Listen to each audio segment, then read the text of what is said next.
अस्सलाम वालेकुम dear students. आज हम थ्योरम नंबर 12.5 और 12.6 करेंगे। इससे पहले हम चैप्टर 12 के 4 थ्योरम्स कर चुके हैं। तो जो 12.4 थ्योरम है वो लिटिल बिट जो है वो इस थ्योरम में यूज़ हो रहा है, या उनका जो कॉन्सेप्ट है वो सेम है तकरीबन। 12.4 थ्योरम की स्टेटमेंट थी कि अगर हमारे पास दो आर्म्स हों, लेट्स से ओ ए और ओ बी, हमारे पास दो आर्म्स हैं और वो दो आर्म्स ज़ाहिर है कोई एंगल बनाएंगे। सपोज़ ये एंगल बना रहे हैं, उस एंगल को मैं थीटा का नाम दे देता हूँ, इस एंगल को मैं थीटा का नाम दे देता हूँ। थ्योरम की स्टेटमेंट ये थी कि दो आर्म्स का जो एंगल जो होगा, इस एंगल का जो बाइसेक्टर होगा, मैं कहता हूँ suppose O M is the angle bisector of angle A O B या थीटा। मैं कह देता हूँ कि एंगल ए ओ बी जो है वो बेसिकली इसी थीटा की इक्वल है, या एंगल बी ओ ए भी आप कह सकते हैं। तो अगर ये ओ एम एंगल बाइसेक्टर है तो ये थीटा दो थीटा में डिवाइड हो जाएगा। एक ये वाला हो जाएगा, इसको हम कहते हैं थीटा 1, और एक ये वाला हो जाएगा, इसको हम कह देते हैं थीटा 2। सो अगर एंगल बाइसेक्टर है तो ये दोनों थीटा 1 थीटा 2 एक्जैक्टली सेम होने चाहिए, तभी वो एंगल बाइसेक्टर की जो कंडीशन है वो फुलफिल करेगा। अब थ्योरम की स्टेटमेंट ये थी कि एंगल बाइसेक्टर पे अगर हम कोई भी पॉइंट ले लें, लेट्स से ये पॉइंट ले लिया है, अब पॉइंट आप वो पॉइंट कहीं भी ले सकते हैं, और इसको मैं नाम दे देता हूँ कि दिस पॉइंट इज़ पी। तो वो थ्योरम कह रहा था 12.4 कि इस पी से एक आर्म तक का डिस्टेंस और इस पी से दूसरे आर्म तक का डिस्टेंस ये इक्वल होंगे। लेट्स से ये जब पी का ओ ए आर्म पे जो डिस्टेंस है, इसको मैं यहाँ पे क्यों कह देता हूँ कि P Q should be equal to P R. ये उस थ्योरम की स्टेटमेंट थी। इस थ्योरम में क्या होगा, इसका कन्वर्स होगा। मीन मुझे ये करना पड़ेगा कि एंगल भी गिवन होगा, हमें पॉइंट गिवन होगा, और ये साथ में लिखा होगा कि इस पॉइंट से इस आर्म तक डिस्टेंस और इस पॉइंट से इस आर्म तक डिस्टेंस ये इक्वल हैं। तो आप ये शो करें कि ये पॉइंट एंगल बाइसेक्टर पे ही लाई कर रहा है। ये हमें थ्योरम 12.5 में प्रूव करना होगा। सो आते हैं, देखते हैं कि या ऐसा ही कोई थ्योरम है।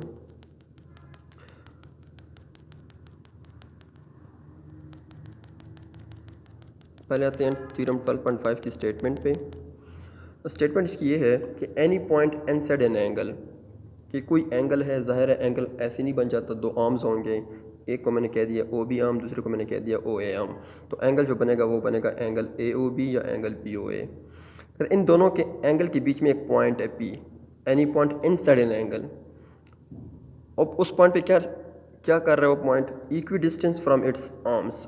वो पॉइंट जो है वो अपने आर्म से इक्वल डिस्टेंस पे है। मतलब ये है कि ये पॉइंट क्या क्यू तक डिस्टेंस और पी का आर तक का डिस्टेंस, द पी आर और पी क्यू आपस में इक्वल हैं। तो हमने शो क्या करना है कि it is on its bisector, तो वो पी जो पॉइंट होगा वो इसके बाइसेक्टर पे होगा। हमें आर्म्स भी गिवन है, पॉइंट भी गिवन है, और ये भी कहा हुआ है कि पॉइंट से एक आर्म तक का डिस्टेंस मतलब पी क्यू, पॉइंट का दूसरे आर्म तक का डिस्टेंस मतलब पी आर, ये इक्वल भी हैं। तो हमने सिर्फ ये शो करना है कि ये पॉइंट जो है वो एंगल बाइसेक्टर पे लाई कर रहा है। तो हम क्या करेंगे, अगर मैं ये शो कर दूं कि ये कोई एंगल बाइसेक्टर है जो इस पी पॉइंट से पास हो रहा है, मैं अगर ये शो कर दूं कि ये वाला एंगल और ये वाला एंगल इक्वल है, तो हमारा जो थ्योरम है वो प्रूफ हो जाएगा। क्योंकि एंगल बाइसेक्टर के लिए ज़रूरी है कि वो एंगल को, मेन एंगल को, ओरिजिनल एंगल को दो इक्वल हिस्सों में डिवाइड कर दें। बाइसेक्टर का तो यही मतलब होता है। सो हम देखते हैं हमारे पास गिवन क्या है। हमारे पास एंगल गिवन है angle A O B, this angle, इस एंगल को हम क्या कहते हैं, एंगल ए ओ बी कहते हैं या बी ओ ए भी कहते हैं। और इस एंगल में कोई पॉइंट पी लाई कर रहा है, इसको लिख लेते हैं P is a point lies inside angle A O B such that इस पी से एक आर्म तक का डिस्टेंस और दूसरे आर्म तक का डिस्टेंस इक्वल है, such that P R is congruent to P Q. तो हम कह देते हैं कि जो पी क्यू है ये भी कोई परपेंडिकुलर है, और पी आर जो है ये भी कोई परपेंडिकुलर है ओ ए पे। सो पी क्यू परपेंडिकुलर होगा ओ बी पे और पी आर परपेंडिकुलर होगा ओ ए पे।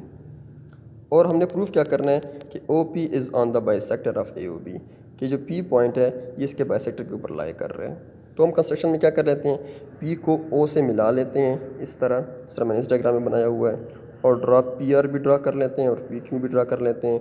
और गिवन हमने कहा है कि जो पी क्यू होगा वो यहाँ पे 90 का एंगल बनाएगा और पी क्यू जो है वो भी यहाँ पे 90 का एंगल बनाएगा। तो अब मैंने ये शो करना है कि जो OP है ये एंगल बाइसेक्टर है।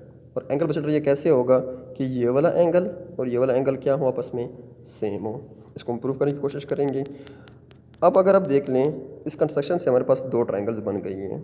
एक ये वाली ट्रायंगल बन गई है OPB और एक ये वाली ट्रायंगल बन गई है OPR। ये दो ट्रायंगल हमारे पास बन गई हैं।